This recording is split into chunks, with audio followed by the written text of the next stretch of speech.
Oh my God, what did we just watch? We watched the first win of the Denver Broncos under head coach Sean Payton. 31-28, the final score. It has gone final thanks to Kareem Jackson and this Denver Broncos defense. Yes, this Broncos defense. They got it done and they won. So, way to go, Denver.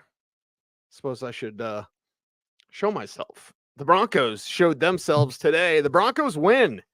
And a win is a win. I know that some may be out there, oh, well, the Bears collapsed. The Bears suck. Yeah, yeah. All that's correct. The Broncos won. Isn't that all that matters? Isn't that what you want? I understand at halftime, I always tweet out about like, hey, send me a GIF of how you're feeling. And a lot of people were sending me GIFs of Caleb Williams saying, hey, just tank. It's okay. You had an absolute complete collapse again by this Broncos defense. And then in the second half, the offense turned things around. More on that in just a little bit. But this is a win, and that's all that matters. And if you are a Broncos fan, I understand you want the draft pick, whatever. Like, the Chiefs moved up 16 spots for Pat Mahomes.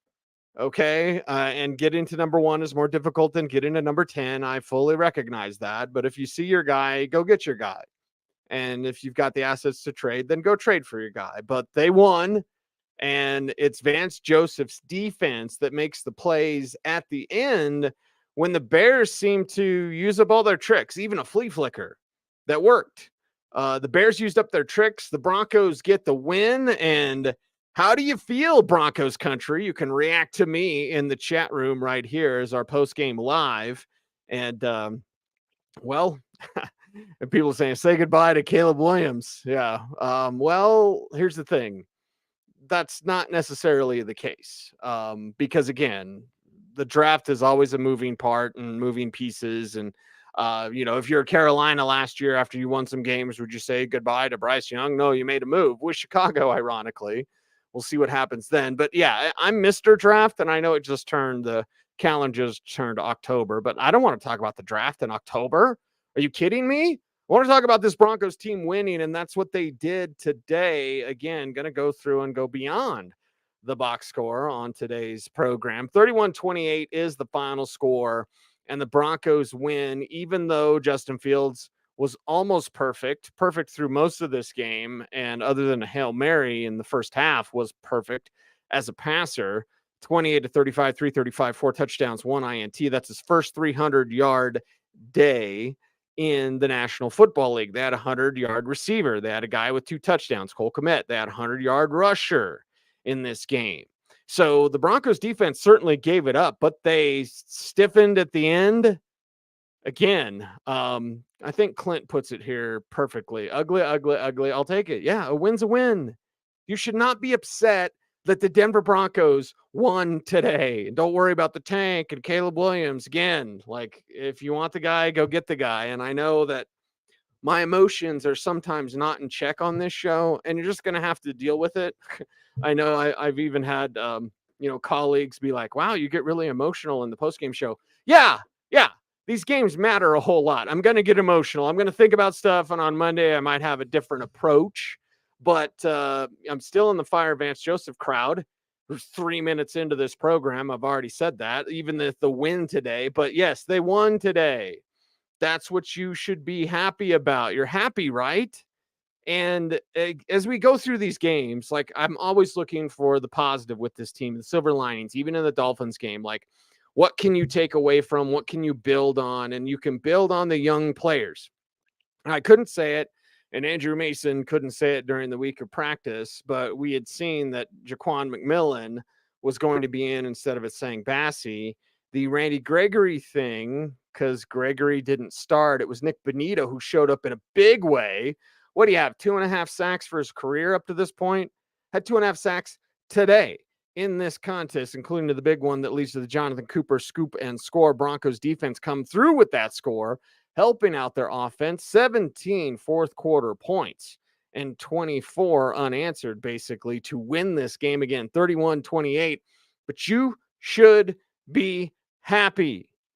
You should be happy. Like, you're a Broncos fan. You won a game. I don't care if the Bears are embarrassment. You didn't get beat. And it looked like when it was 21-7 at halftime, it looked like this thing was over and it just was not going the right way and things weren't working out for the Broncos. And yeah, Jason, better get those meds ready because, hey, this one was tough on the old ticker because it had that sway. And when they were even down by 14 points, I was like, don't give me hope. Don't give me hope, Broncos.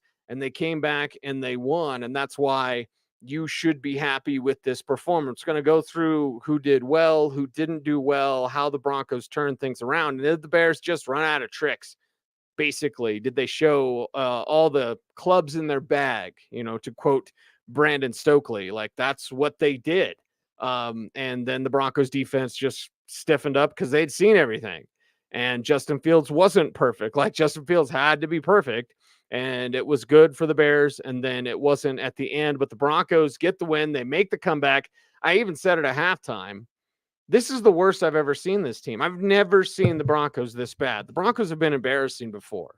And certainly last week was the low point. Incredibly embarrassing low point for the Denver Broncos. And then to have that effort in Chicago at the first half, it was like, is this really who this team is? And you saw the young players. And this is why I said on the War Room, I think it was after week one, before week one, I don't know. But I said on the War Room, I was like, get the kids involved. And I was talking about Jaleel McLaughlin and Marvin Mims, more on them in just a little bit. But here's the thing. It's the young guys that can make the plays. The Randy Gregory thing, which I think I got off track as soon as I brought it up. Again, I'm emotional after these games. This is what you get when I do post-game shows. I'm going to yell. I'm going to rant. I'm going to rave. I'm going to do all that because we just watched the Broncos make an incredible comeback, and some of y'all are not happy.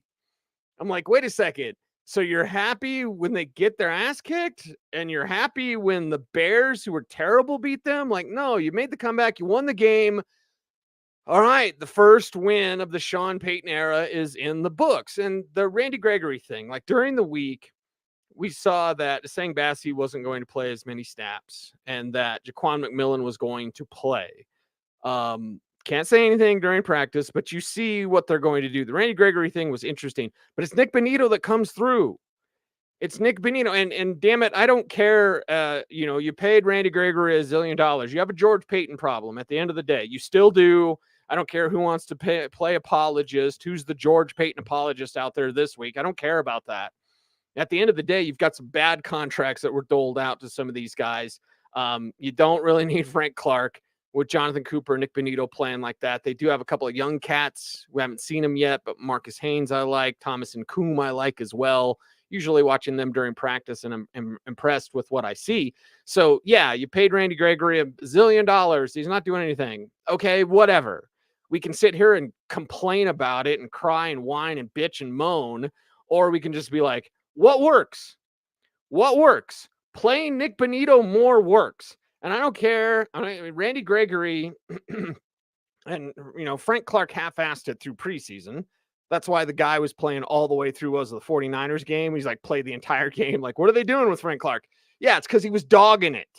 Like, you can't dog it in this league. I don't care if you're 0-3 or 3-0 or 30-0 or whatever the number is. Like, Nick Bonito, who we're seeing come through and make plays. Like, where's the heart in this team? Where's the fire in this team? Where's the energy from this team? And these type of games, and I'm going to say plural because the Dolphins game ties into this as well.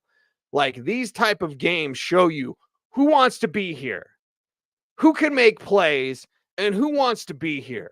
When you're down by 20 points, or what was it, 21-7 half, right? Let me just double check that. 21-7 at half. Okay. When you're down 21-7 at half, are you giving up? And I saw Russell Wilson at halftime, doing his Russell Wilson. Come on, guys. Like, yeah, okay, that's fine. And that's Russ. I don't mind that. Some of y'all take issue with Russell Wilson being cheesy. I'm like, I'd rather have him than Ben Roethlisberger or Deshaun Watson. I don't want to get into the off-field stuff, but you know what I mean. Your quarterback's a cheese ball, and he's super positive. Let's go, guys. Fine. Today it worked. And defensively, You saw young cats making plays, and then an old guy, Kareem Jackson, tying a bow on it with that interception to close out this game because Justin Fields went to Cole Kmet just one too many times. Probably should have sprinkled in a little bit more Darnell Mooney, but we don't want to give the Bears any tips. Lord knows they've got their own problems in Chicago. But in this sort of game, in these sort of games, over the last 2 games, and after the collection of this season, throughout these 4 weeks in the NFL, the one thing with the Denver Broncos is you can say, I know who wants to be here. I know who's got a little bit of dog in them. I know where we need more dogs, right? And that's what you see from these sort of contests. So it may be bad to go through. Trust me, it's bad to cover this team when they're this terrible. But it's good for teams to go through this because you're going to find out who's left standing, who is just thinking about their paycheck, who is thinking about free agency, who's thinking about their next contract, and who actually wants to be here. Now, I haven't watched the tape, of course, and I'll go through this game 3 times. I'll chart it in 2 times and then watch it once, just an overall swipe thing. So 4 times total. But I'll say like a Lloyd Cushenberry. Lloyd Cushenberry has not been good this season. This game, he was better. You had some stuff with Quinn Miners and Bowles, whatever. It's just what you're going to get. McGlinchey with some penalties, like, okay, it's what you're going to get. But I was really concerned about the interior, about the center position. Like Lloyd Cushenberry had not been playing good, so much so I thought, and I had opined probably with Mace at practice, like, I wonder if we're going to see, Forsyth at center. Cush was better today. Okay, I'm going to put a pin in that. Doesn't mean he's the answer. Doesn't mean you need to pay him. Doesn't mean he's forever. Like, no, okay. When you're down, when you're out, when Phil Simms, who is the most awful broadcaster of all time, some may say it's me. I apologize. But when Phil Simms is going on and on at halftime, and I tweeted it out, but whenever Phil Simms was on a Broncos game, I'd put him on mute because he's just anti-Broncos. Just no matter what they do, even when Peyton was here, right? Peyton Manning. It was just like Denver couldn't do it. Phil Simms just hates the Broncos, and I can't stand Phil Simms. I think he's terrible at his job, whatever. So halftime's going on. I'm here. Phil said, these are the Broncos. They're just terrible. I'm like, oh my God, we're really this low? This is what happens? And I know the players didn't hear that, but they heard enough, and they feel it, man. It's what I said in the locker room. This week's locker room was so interesting for the Broncos because when my first day in there was on Wednesday. On Monday, they do some Zoom calls. On Tuesday, they're off. On Wednesday, we get to go to the locker room. The Wednesday locker room, I didn't know if these guys were going to be clowns. I didn't know if they were going to be like super pissed. I didn't know like where they were going to be. And they were angry at themselves. They weren't backing away from tough questions. Mike McGlinchey, specifically Adam Troutman, another one, Jerry Jeudy, even with some shorter answers. But you saw with Jeudy, like he's not backing down from these questions. They were embarrassed last week. How do you show up? It's not what you do or what happens to you. It's how you behave after what happens to you. I think I just butchered that saying, but you know what I mean. It's not like, hey, we're just going to get our asses kicked every week. It's okay. Once you're embarrassed, once you're humiliated, how do you fight back? How do you fight back? And human person, I'm Mr. Draft and I say that. Forget the draft. We need to win. The Broncos need to win. They got to win. Okay. And whether you wanted Caleb, Jody didn't want Caleb, like whether you want Caleb or whatever, October's not the time to talk about Caleb unless this was a CU postgame show. And oh my God, they almost had that comeback win yesterday. Way to go, Dion, even though don't get me started on moral victories. But the point is this. What's my point? Is it an empty, hollow win? Hollow, shallow win? Hollow? I think he meant hollow, right? Mark, I think you meant hollow. Anyway, empty, hollow win. At the end of the year, when you go through your record, do you be like, well, that was, there's an asterisk there. That's an empty, hollow win. It's a win. This is a flipping win. This team didn't have any wins. Now they've got to win because you had guys that showed up. You had guys that refused to be denied. You had players that showed up and showed out even when the chips were down. Did Nick Bonito give up? Did Nick Bonito at halftime be like, it's 21-7. We just suck, guys. We're just terrible, guys. Let's just stop playing, right? For everyone saying like it's an empty win, that first off, that's your opinion. And as someone who has many opinions, like fire Vance Joseph, and last week so many people are upset. You said they'd fire Vance Joseph. Well, good teams would have. Like, again, I know this league. I know Vance Joseph isn't good at his job. Tiki Barber after halftime was like, I think Vance Joseph needs to think about something different. And I was like, what? Selling real estate? Like, he's not a good defensive coordinator, everybody. But the players are the people that I care about the most. Coaches, like, whatever. Okay. VJ's not good. They'll keep him employed. Whatever. We want to have that debate, which I don't even think it's a debate because Vance Joseph is not good at his job and you cannot really defend him in any manner whatsoever.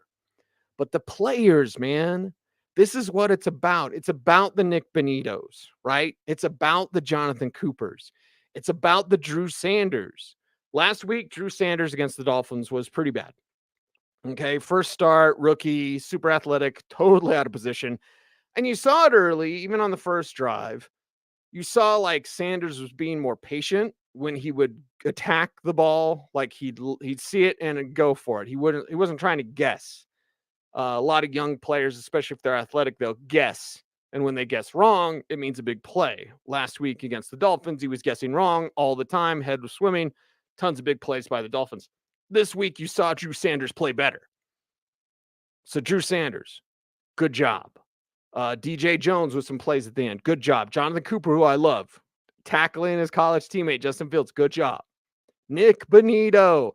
Don't ask him to set the edge against the run. Somebody on Twitter said that, like, don't ask him, don't ask. Okay, that's fine. And whoever said that on Twitter was completely right. Yeah, I don't want Nick Bonito setting the edge against the run. I want him getting after the quarterback. Because when he gets after the quarterback, it's pretty good. And things can work out pretty well. So let's praise these guys. Again, we can sit around and bitch all day. What's that do? How fun is that, right? You want to see me lose my mind like I did last week against the Dolphins? Do you guys want to do that? Does anyone feel good? Right? Like, I would rather talk about a win, even if it's an ugly win, even if it's a hollow win, even if it's an empty win, even if it's a win that keeps you from the number one pick, blah, blah, blah, blah, blah. If you want him, you'll go get him. If you want him, you'll go get him. The Bills moved up for Josh Allen. And again, this isn't number one overall. That's different. But Carolina, they wanted Bryce Young. What did they do? They moved up and they got him. And you're going to be in the top 10 anyway. We know this. This is a win against Chicago. Chicago was terrible. And if we're going to talk honestly, which is what I do all the time, I can't stand the two types of coverage. One, always negative. Okay, let's start there since people don't feel good about this win. Some people. Okay, some people. And yes, Tim, VJ does still suck. But like the constantly negative coverage, that is inauthentic to you, the viewers and the listeners. The constantly positive coverage. Hey guys, we're just fans like you. And let's go Broncos. That's dumb. Okay. I think it's dumb to be overly negative. I think it's dumb to be blindly positive. Two rules in life. Don't be dumb. Don't be in a cult. And when we talk honestly about this team, they're still going to be in the top 10. You're still in position for Caleb Williams. Like, yeah, you're going to have to give up stuff. And again, it's October. I don't want to talk about the draft in October. I want to talk about this Broncos win and the guys that showed up to make plays. Okay? And one of those guys, you just saw it on the screen, David. What's up, David? Jaleel McLaughlin is a stud. Now, Javonte Williams gets hurt, hip injury, and he's out for this game, most of this game. So we're thinking, okay, it's going to be more of Jaleel McLaughlin. And it was 7 for 72 on the ground, 10 yards a carry. It's crazy. Aided by a 31-yarder. Okay, then what? 6 for 41? 6 for 41, still a pretty God-blessed good clip. So again, don't be that guy that's like, you got to take away the longest play because that play inflated his stats. That's dumb. Again, two rules. The first one, don't be dumb. Well, Jaleel McLaughlin, you take away the big run. He's going to have big runs. That's what he does. And as someone who personally has taken a lot of crap, usually from fantasy GMs, you got to calm down. You're getting too obnoxious. And I'm Mr. Fantasy from 1993, okay? Started professionally on the air in 2003 with Mark Schlereth. Shout out Stink. But like, fantasy GM, shut the hell up, okay? You're being annoying. You said Jaleel McLaughlin would be the greatest. Like, I had observed through all of training camp and all of mini camp and off season and everything, because I'm at Broncos every day, that Jaleel McLaughlin could flip and play. And now with the injury to Javonte, maybe we see more of Jaleel McLaughlin. He honestly should have had 100 yards rushing because they should have fed him more. 7 carries isn't enough. 7 carries is not enough. He has 3 for 32 and a receiving touchdown, the big 18-yarder. Like, you see the things. I had someone during Twitter, and by the way, if you tweet at me, I'll let you in on a little secret. Do you want a little secret? Do you want a little tea? If you say anything like super pissy or just straight up dumb to me on Twitter, I'm just going to put you on mute. So somebody during the game was like, Marvin Mims sucks. Mute. Like, I don't need that. I don't need the negativity in my life. None of us do. And 2, that's just dumb. That's a dumb take. Marvin Mims doesn't suck. You suck. Like, I know you are, but so would I. Like, it's just stupid. Twitter is the realm of the lowest common denominator, and I refuse to listen to stupidity when it comes to, you said Jaleel McLaughlin. Can we not all see Jaleel McLaughlin could make plays? He deserves a larger snap share, even if Javonte Williams is healthy. We don't yet know the extent of the hip injury. Hopefully Javonte's okay. I love Pookie. He's actually now, in 2 days, like a year removed from the major knee injury. And now he's got a hip injury. Okay. Samaje Perine doesn't do anything for me. He's fine. Mr. 3 yards a carry. 3.3. Or wait, no, 2 yards a carry today. Mr. 2 yards a carry, Samaje Perine. Like, all right, that's fine, I guess. George Payton really wanted Dalvin Cook. I haven't seen, Dalvin Cook plays tonight, but that wouldn't have been a good move because Dalvin Cook kind of sucks this year. Okay. Jaleel McLaughlin. Again, these type of games will show you who wants to be here, who wants to make plays. Nick Bonito wants to make plays. Jaleel McLaughlin wants to make plays. And yes, even you, Mr. Muted You on Twitter, Marvin Mims wants to make plays. You got to feed him more. Now, during practice, we can't say what we see, blah, blah, blah, blah, blah. I had noted to fantasy GMs, again, fantasy GMs are getting way too annoying. Like, I feel for the players because the players have always had to deal with this, but now just Twitter, everything, it makes everything worse, okay? But when people are like, oh, no, Marvin Mims, they have to run the ball for Mims to be out there more because then they'll set up the deep shots. They don't trust him with the full route tree, and plus he does the special teams returning and had a flub up on one of his returns where he should have just let it go in the end zone, baby. So Marvin Mims, they'll use them more when they run more. When they pass like they did today, Russell Wilson, 28 passing attempts, 19 rushing attempts as a team. So almost 100 yards on the ground, 2 for nothing for Javonte. So just nothing there. But you see with this team, like the guys that want to be there. I thought Jerry Jeudy turned it down on one of the incompletions, targeted 5 times, 3 for 52 in this one. But you saw some plays. You saw him did take some shots, but there was one play specifically on one of the incompletions to him where the safety, I believe, was coming in and he just kind of turned it down. Would have liked to seen him go get that. But again, don't want a hospital ball or whatever. But who wants to be here? You won. You should be happy about that. The draft is the draft. Stop, everybody. Okay, just stop with it. It's irrelevant at this point. If we get to week 12, right? And this is even the clip that Sean Payton had talked about on with Colin Cowherd, his buddy, where he's like, hey, you get to week 12, week 14. Caleb Williams is the type of guy you say, that's why we started a lottery in the NFL, because teams will tank. It's not week 12. It's week 4. Okay? A lot of football left to be played. A lot of losses left for the Denver Broncos unless they turn some things around defensively. Vance Joseph still needs to be fired. You can scream it from the rooftops. Where's the billboard campaign? Is that just an old thing, right? Remember when Tebow, didn't they have some Tebow billboards, right? Let's get a billboard campaign going. Fire Vance Joseph. Like, it's still not working. It's still not working it out. Ant says, get Vance out, maybe salvage the season. Well, we definitely see, Mark says, hey, Javonte meet Wally Pip. Yeah, maybe. See, and I agree with Andy here. Hey, it's a W. Go Broncos, right? Let's go Broncos.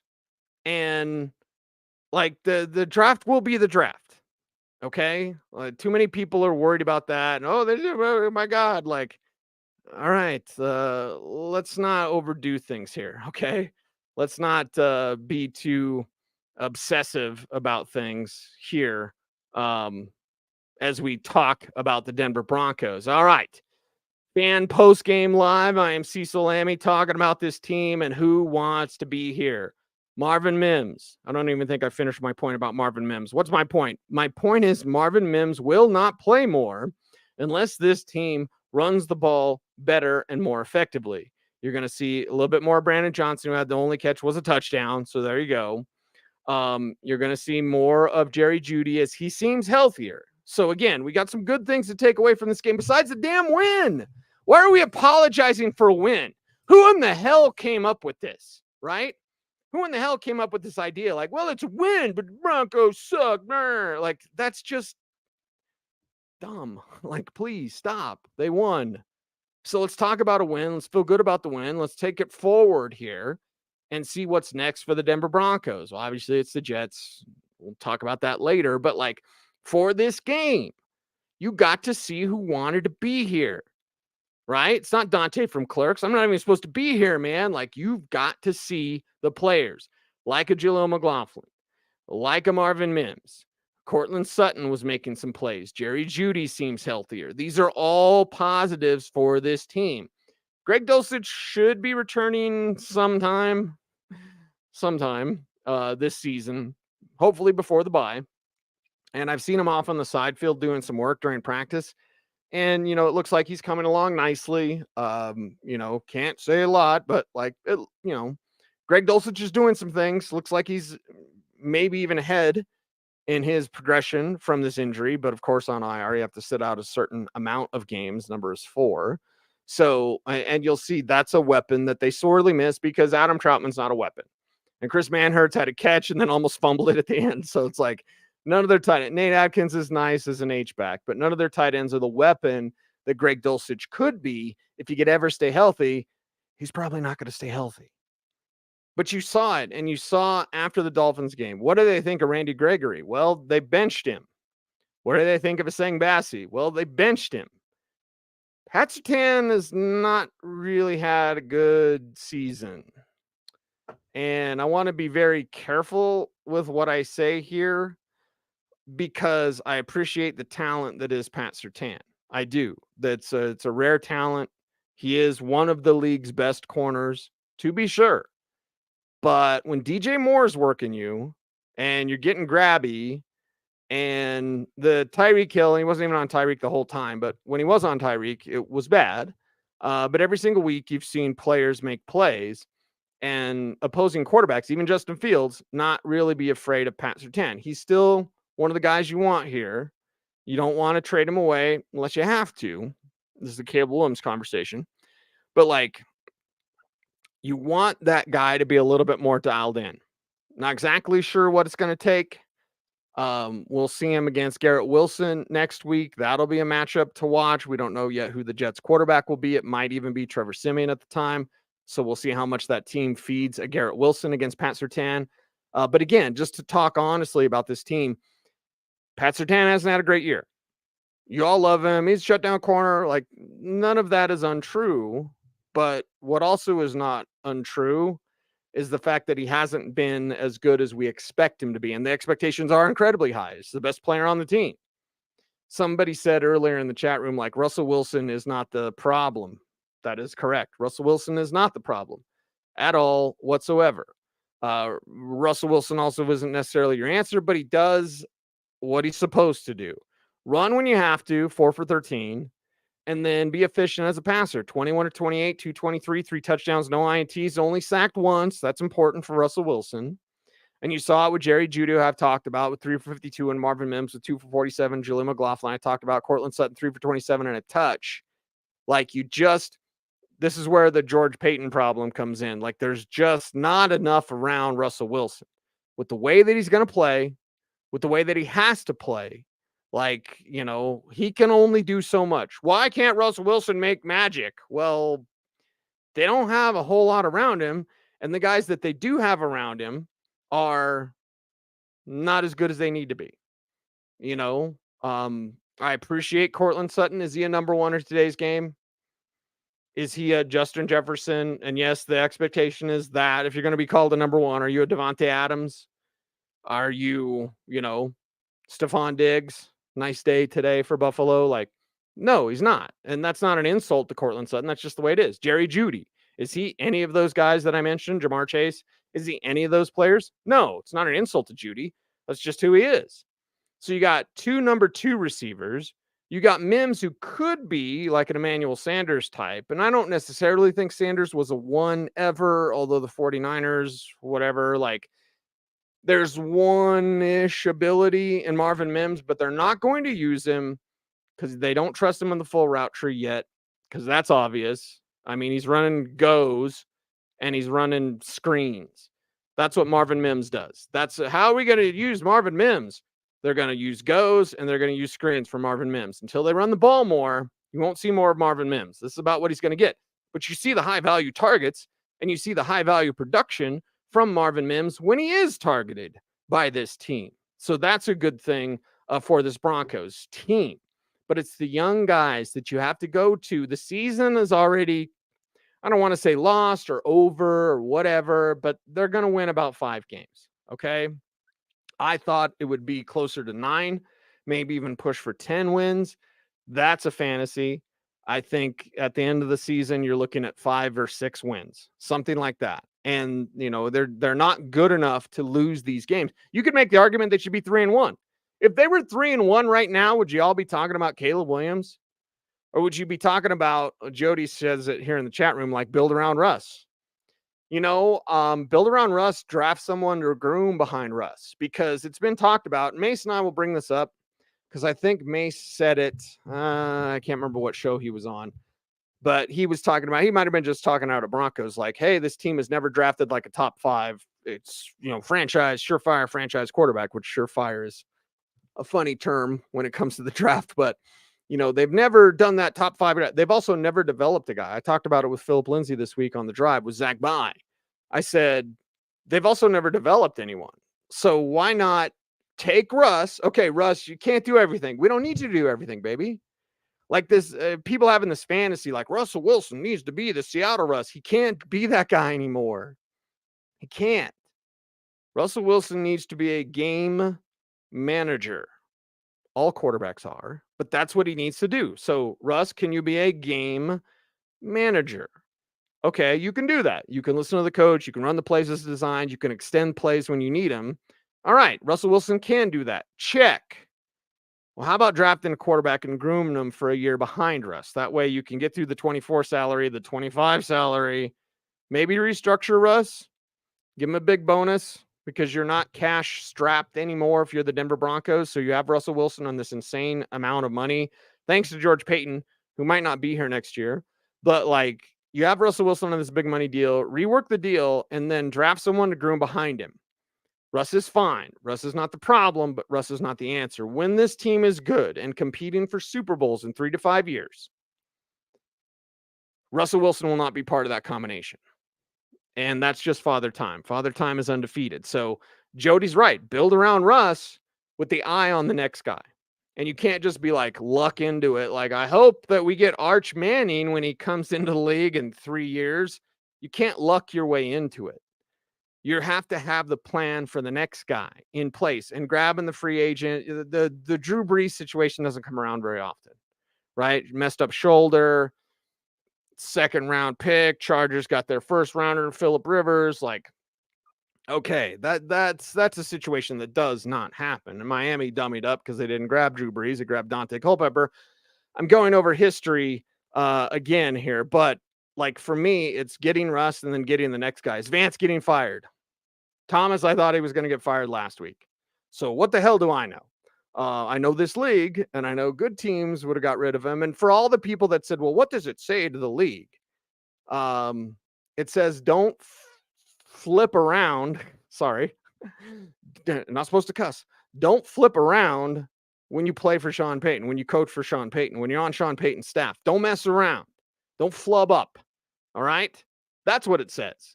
What's it say to the rest of the league? Hey, we got a job opening, right? I think that's a little bit overblown. Like, oh my God, it's a fraternity. Yeah, it's called the Good Old Boy Network. You know what's disgusting about NFL coaching fraternities is that guys that suck will keep their job forever or continue to have a job somewhere because they were buddy buddy with such and such and so and so. And again, because it's been done that way the entire time, this is the way it's always been done. Why would you want to continue doing that when the good old boy nepotism in this league doesn't help anybody? How about new opportunities? How about new coaches? I tweeted at somebody again during this game. I was like, they've got a former DC on their defensive staff and their inside linebackers coach. They have future DCs on their defensive staff already. So, like, just because it's never been done this way doesn't mean it can't be done that way now. Isn't the standard different? There's a different standard. Kareem Jackson had talked about that. There's a standard for this team. You got to live up to that. And they didn't for most of this game defensively, but they have now. So is Vance Joseph going to get fired? Oh, hell, I don't know. Love our rookie weapons. Yeah. And again, the rookies, the second-year guys, these are the players you go to. Who are the players that you can trust on and rely on in this Broncos season and going forward? It is Jaleel McLaughlin. It is Marvin Mims. And yeah, part of that also is Russell Wilson. He's part of that answer there as well. You see Alex Singleton run around tackling machine. That's what he does. Delarrin Turner always is perplexing to me because he'll give up like a half a dozen plays and then he'll make one or two good plays. And fortunately, on one of his stops, he kind of flexed a little bit. I was like, no, but it was just like a little flex. So I was like, okay, because I think they were still down by 14 at the time. And Delarrin Turner also famously or infamously the pick right before Tariq Woolen. It's my biggest issue with him. My biggest issue with Tariq Woolen, with Delarrin Turner isn't the fact that he's Delarrin Turner and he's a safety making a second start or whatever. My biggest problem with Delarrin Turner is he should have been Tariq Woolen. And that's not on him. It's not against him, whatever. The kid's rough. He had a better game today, and just like Drew Sanders, right? Got to tell the truth on this show. Delarrin Turner had a better game. Still pretty rough. Sanders better. Still some parts that need to be sanded down with this game. Need to be sharpened with his game. So we'll continue to see that. But you saw Delarrin Turner out there trying to make some plays. Kareem Jackson with the big pick at the end. And this is what you need to see from this team. Damari Mathis, Jaquan McMillan, not as good as you need him to be. I've already talked about Pat Surtain. Zach Allen rarely shows up, although he had half a sack this time around. He always seems to be the second guy there. And one thing with Zach Allen, it's like, why are you always the second guy? You are paid to be the first guy through. So Nick Benito will get through and he'll have the quarterback basically sacked, and then Zach Allen will come and fall on him. And they'll be like, half a sack. So Zach Allen disappointment tour of 2023 continues on this. And that's the thing. Now, Bronco and VA, and this is what I want to call out to you in the chat room. Like, do y'all feel happy? Do you feel happy? Bronco and VA does not feel happy. Noah wants to fire VJ now. Jim says never a doubt. Yeah. Andy saying Mims needs to be a factor more. Oh my God, right. And I think this one sums it up perfectly. MKT Medhead, happy but not optimistic. And that's fine. Happy but not optimistic. Jeffrey says feel kind of meh. Yeah, I get it. That's the way this sort of game makes you feel. But again, it's a win. Do you rather have them lose the Bears? How often can we say that? Fire everybody, replace everybody. Like, there are moves that need to be made. You need to move on from Vance Joseph. I don't know when that's going to happen. The sooner the better, though. And I don't care if it's during the year. I really don't care. It's never done that way. I don't care. Deion Sanders came in to the world of college football, which is kind of boring. I mean, most of their coaches are arrogant jerks, and I wish I could cuss and say more. Most college football coaches, and I'm not saying Deion's not arrogant, but his arrogance is backed with confidence and style. And like, here's the thing. Oh, no, college coaches don't do that way. Deion did it differently. And yes, they lost to USC. They made that big comeback, almost won, whatever, no moral victories. But like, when you fall into the trap of like, it's never been done this way, you never do it this way, that's a simplified way of thinking. Okay? It's a simplified way of thinking. They never fire coaches during the year. You never fire a defensive coordinator in week 3. Why not?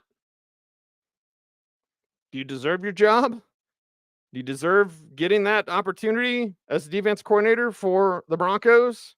Like, if the answer is no, then what are we doing? Right? If Vance Joseph was turning his career around and looking like he would get a second opportunity to be a head coach, and we've seen that before. Hell, Josh McDaniels got a second opportunity. He actually got other opportunities and turned them down. Or he said yes, and then he backed out. What was that, the Colts situation, whatever? So if we look at this, we go, wait a second. Vance Joseph isn't good. He's not good. His defense is not trending in the right direction. Chicago ran out of, I always hate using references, but like they ran out of options. Okay. You know what I mean? They ran out of ammo. They ran out of tricks. They just ran out of juice, and in a game, unless it's against the Dolphins, like you never and rarely see a team that's like everything works, everything works, everything works, everything works. Like when it works, you got to take advantage. You got to score those touchdowns because there's going to be a time in the second half or the second quarter or the third quarter or fourth quarter, like it's not going to work anymore. It's going to stop working. And with Chicago, we saw it stop working. So did Chicago shoot themselves in the foot, or the Broncos defense play a little bit better? Well, Nick Bonito, Jonathan Cooper, there's a nice scoop and score. There's a nice boost for this Broncos team overall, getting them right back in, tying up the game, letting the Broncos move the ball. So rather than sit here and whine and cry and bitch and complain, I want to look at the positive. Again, are we optimistic for this team going to the playoffs? No, nobody should be. Okay, that's dumb. Are we going to be super negative and everything sucks and fire everybody? Like that's also dumb. So what's the proper level with this team? Happy, but not optimistic.